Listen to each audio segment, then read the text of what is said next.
কিছু বলবো না, এখন পরে বলবো। দেখুন এটা যাই পরে বলবো। আচ্ছা আচ্ছা বলুন কি বল। সবার সামনেই বলছি, বলুন কি প্রশ্ন? প্রশ্নটা কিসের?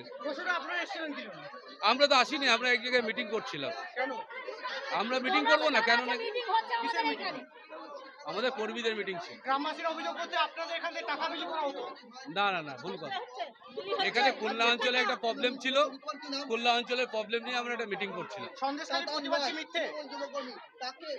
প্রতিবাদ মিথ্যা কিনা তৃণমূলের পক্ষ থেকে এটা বলা হচ্ছে। কোনটা? যে সন্দেশখালী দেখো গঙ্গাধর পালকে জিজ্ঞেস করুন। আপনি বলবেন না তাহলে? না, এটা সাজানো ঘটনা, বিজেপি মানে এখানকার সাধারণ মানুষেরা বলছে। আমি যখন মানুষের স্বার্থে কাজ করছি, মানুষকে নিয়ে কাজ করছি সন্দেশখালীতে, তখন ওদের পায়ের তলায় মাটি সরে যাচ্ছে বিজেপি আর রেখা পাত্র।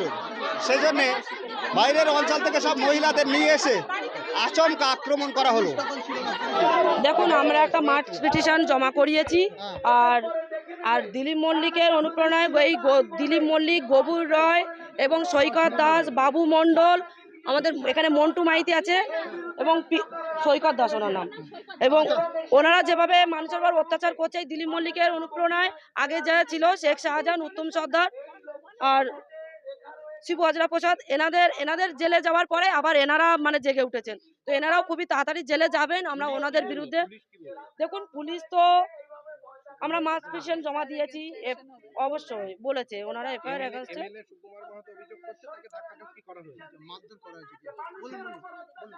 দেখুন উনি তৃণমূলের একজন কর্মী, তো উনি তৃণমূলের হয়ে সবসময় মা বোনের ওপরে, উনি মা বোনকে মা বোন বলেই মনে করেন না।